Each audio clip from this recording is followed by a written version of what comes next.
লেখার ঘরে গিয়ে দেখছে গ্রন্থের উপর লেখা আছে কৃষ্ণ রাধা। সেটা স্ত্রীর সিকিপুচ্ছ দিয়ে আগে কেটেছে, কেটে লিখেছে আগে রাধা পরে কৃষ্ণ।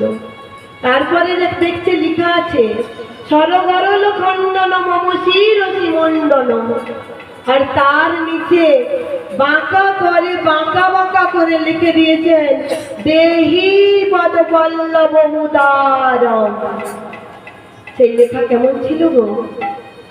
সে লেখা ঝলে মলে ঝলে ঝলে মলে করে ঝলে মলে ঝলে মলে করে ওগো বাঁকা করে বাঁকা লেখা ঝলে মলে ঝলে ঝলে মলে করে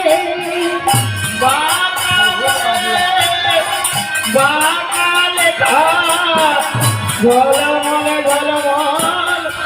ঝলমলে করে। বাঁকা করে মানে গোবিন্দ মানে একটু বাঁকা, দেখেছেন তো তিনটে জায়গায় বাঁকা, সেই বাঁকা করে বাঁকা বাঁকা করে লিখে দিয়েছে দেহি পদপল্লব মুদারম। আর কি করছে?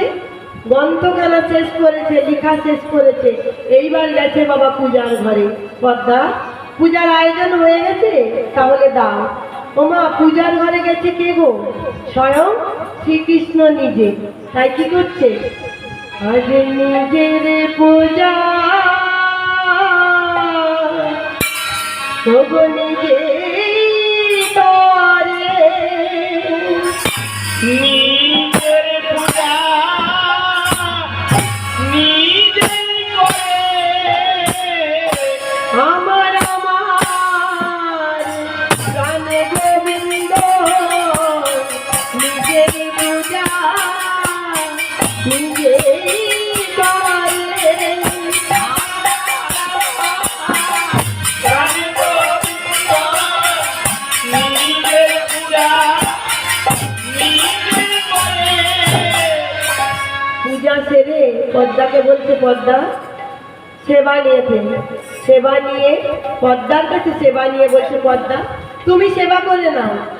ও বাবা, গোবিন্দ নিজের পূজা নিজে করেছে, করে পদ্মাবতীকে বলছে তুমি সেবা নাও। আর পদ্মাবতী তো তাকে চিনতেও পারেনি। যেই বাবা পদ্মাবতী সেই গোবিন্দর কথা শুনে সেবাটি তুলতে গিয়েছে, গ্রাসটি যেই এক গ্রাস নিয়েছে আর এক গ্রাস বাবা পাবে, অমনি আসল যিনি সেই জয়দেব তিনি এসেছে, দুয়ারে এসে দাঁড়িয়েছে। পদ্মা, এটা তুমি কি করলে?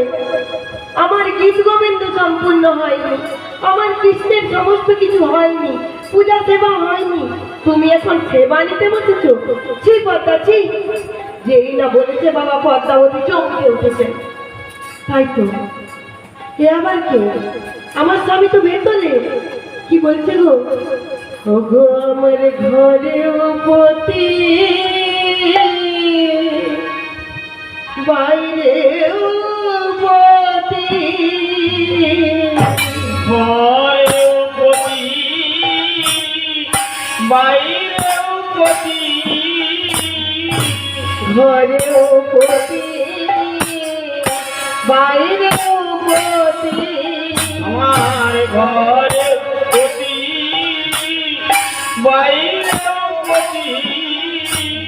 কে আছে এমন ভাগ্যবতী, ঘরেও পতি বাইরেও পতি।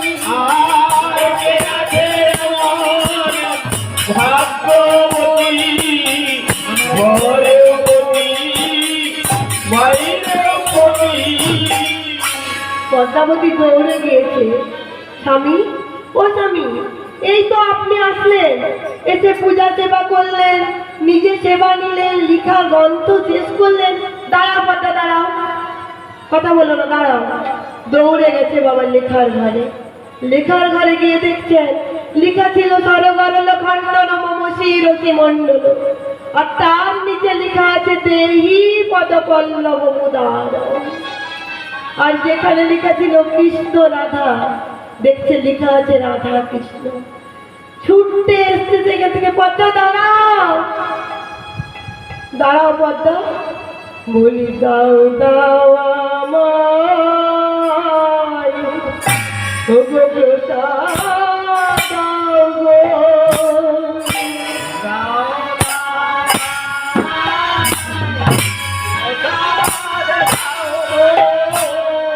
ওই প্রসাদ মহাপ্রসাদ দাও দাও আমায় প্রসাদ দাও গো। ওই কোথায় মহাপ্রসাদ দাও নাই, প্রসাদ দাও। আমি প্রসাদ পেয়ে উদ্ধার হব, দাও দাও আমায় প্রসাদ দাও গো। প্রসাদ পেয়ে উদ্ধার হব, দাও দাও আমায় প্রসাদ দাও। পদ্মা, তুমি পেরেছো পদ্মা, তুমি প্রতি জ্ঞানে গোবিন্দ সেবা করেছো পদ্মা, তুমি পেরেছো। আর যেই না পদ্মাকে বলেছে পদ্মা তুমি পেরেছো, পদ্মা বাবা স্বামীর ভয় করেছে, স্বামী এ আপনি কি বললেন?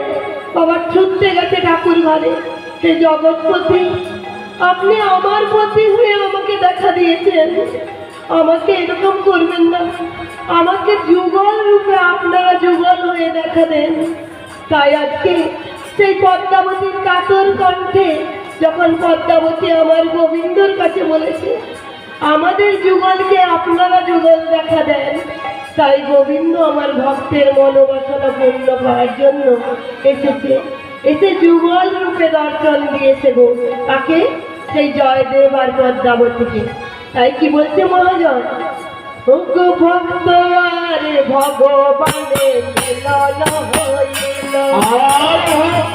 আর ভগবানের মিলন হইল, সবাই মিলে একই সাথে হরি হরি বলো, আর সবাই মিলে একই সাথে হরি হরি বলো, সবাই মিলে একই সাথে হরি হরি বলো, ওগো সবাই মিলে একই সাথে হরি হরি বলো, হরি বলো বলো রে, হরি বল বল, সবাই মিলে একই সাথে হরি বলো বলো রে, সাথে হরি বল বল, সবাই মিলে একই সাথে হরি বলো বলো রে। হরি বল, হরি বল, হরি বল, হরি বল, হরি বল।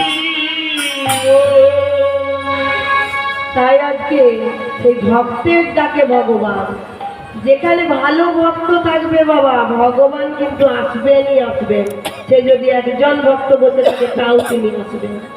আর যেখানে হয় নাম সংকীর্তন সেটা কি গো, মধুর বৃন্দাবন।